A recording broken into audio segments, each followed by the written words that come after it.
बिस्मिल्लाहिर्रहमानिर्रहीम अस्सलाम वालेकुम वेलकम टू होम बायोलॉजी कल जी तासु नर्सिंग कोई पे फर्स्ट सेमेस्टर के बायोकेमिस्ट्री सब्जेक्ट है पाकि द्विम नंबर यूनिट है दागे ऑनलाइन टॉपिक थे जी तासु ऑर्गेनिक केमिस्ट्री डिफाइन के दागे ने अलावा तासु ऑर्गेनिक कंपाउंड बारे के सौ ये डिफाइन के नो केमिस्ट्री बारे के तासु वीली ची कला मुंगे द मैटर खबर को दागे द स्ट्रक्चर खबर को दागे द कंपोजिशन दागे the changes او د هغې باره کې چې کوم لا پیش شوي ده نو دا ټول څیزونه چې کله موږ سټډي کوو نو دا کیمستري ده.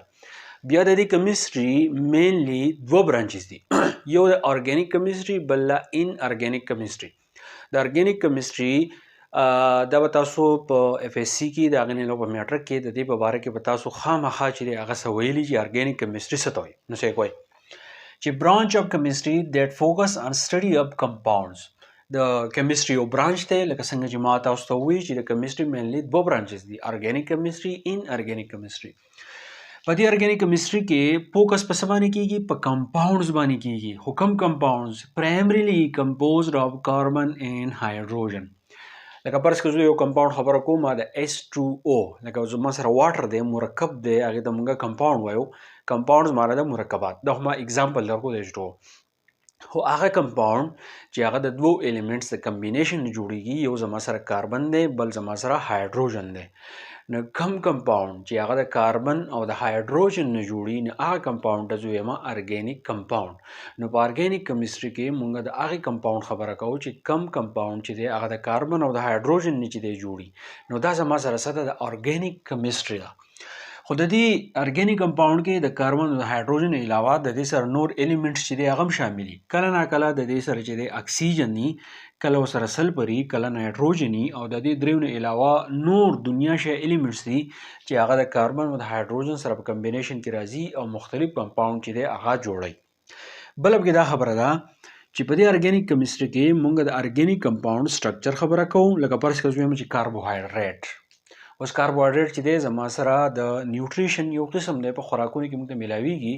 اوس زه دا ګورم چې دا کاربوهایډریټ څنګه جوړ دی د هغې نه علاوه پراپرټیز که فرض کړه زه د کاربوهایډریټ خبره کوم د پراپرټیز څه دي دا زما په جسم کې چې دی څه کوي د هغې نه علاوه ریاکشن کوم ارګینیک کمپاوند چې دی دوی ریاکشن څنګه کوي and synthesis of organic compound یو زموږ سره نیچرلی کاربوهایډریټ چې دی موږ د پلانټس نه چې دی زیاتره لو د انیملز نه لو.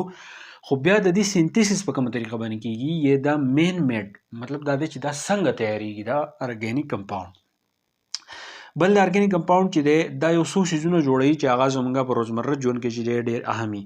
لکه یو زما سره فارماسیوټیکلز دی په دې کې مختلف قسم ډرګز دي چې په هغه کې ارګینیک کمپاوند استعمالیږي. د هغې نه علاوه پیټروکیمیکلز دي. پیټروکیمیکلز موږ کروډ آیل ته وایو او نیچرل ګیس ته وایو. نو دا کروډ آیل او نیچرل ګیس چې دی زموږ په روزمره ژوند کې د دې کردار څه دی او دا کروډ آیل او کوم نیچرل ګیس چې دی په دې کې چې کوم ارګینیک کمپاوند دی نو د هغې نه دا څیزونه چې دی څنګه جوړیږي.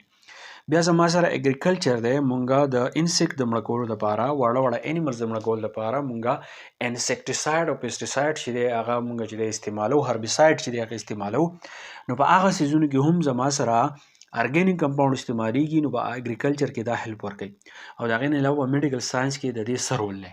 نو دا زما سره ارګینیک کیمستري وه چې موږ کې ارګینیک کمپاوند چې دی سټډي کوو هغه کمپاوند چې د کاربن هایدروجن نه جوړي هغې ته موږ ارګینیک کمپاوند وایو.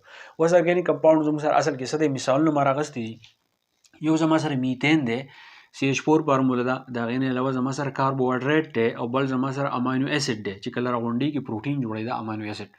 نو دا ارګینیک کمپاوند مثالونه ډېر دي خو ما پکې صرف درې راغستي دي میتین کاربوهایډریټ امینو اسید. دا زما سره ارګینیک کمپاوند مثالونه دي. په لیوینګ ارګانیزم کې دا ارګینیک کمپاوند څه چل کوي دا انرژي سټور کوي او انرژي چې دا هغه ورکوي. ٹھیک شو. د هغې نه علاوه امینو اسید چې زما سره چې دی ارګینیک کمپاوند دی میکس سیلز اینډ ټیشو دا انیمل باډي کې چې کوم سیلز او ټیشو دي د هغې په جوړولو کې هغې په هیلینګ کې چې دی مدد ورکوي. دا امینو اسید راغونډ شي پروټین جوړ کړي هغه پروټین زموږ سیل او ټیشو چې دی د هغې په جوړولو کې چې دی هیلپ ورکوي. د هغې نه علاوه ډي ان اے خبره کوم ارګینیک کمپاوند دی helps in inheritance دا inheritance کې چې دی هیلپ ورکوي د مور پلار نه کریکټر رالي آینده نسل چې دی هغه کریکټر چې دی ټرانسفر کوي دا زما سره انهیریټنس دی. خو دا څوک یې ډي ان اے کې دا هم زما سره د ارګینیک کمپاوند په کیټیګري کې چې دی راځي. بل زما سره هارمونز دي ریګولیټ کمیونیکیشن ودین د باډي. هارمونز دا چل کوي چې دا په باډي کې ریګولیشن کوي په باډي کې دننه چې دی دا هارمون چې دی مختلف قسم مسایل چې دی هغه حل کوي باقي د ګلینډز خبر چې دی هغه راځي بیا به تاسو تفصیل باندې وایي خو دا هارمون زما سره په ارګینیک کمپاوند کې راځي او د باډي مختلف ارګنز کې کمیونیکیشن ولي انټي باډیز زما سره دي پلیز ا رول ان امیون سیستم جوړولو کې چې هیلپ ورکوي ٹھیک شو نو دا ټول زما سره ارګینیک کمپاوند دی ګوره امینو اسید ډي ان اے هارمون انټي باډیز دا غیر علاوه میثین کاربوهایډریټ امینو اسید د مثالونه چې ما درکړي په دې کې ما لیکل چې سٹور اینڈ پرووایډ انرژي دا کاربوهایډریټ چې د انرژي چې دا راکړي نو دا د ارګینیک کیمستري ډیفینیشن او د ارګینیک کمپاوند په اړه کې وسو خبرې وي نو په دې یونټ کې مونږ د ارګینیک کیمستري او د ارګینیک کمپاوند په اړه کې چې مخکې به چې مونږ ډېری خبرې چې آکو ثانک یو ډېر مننه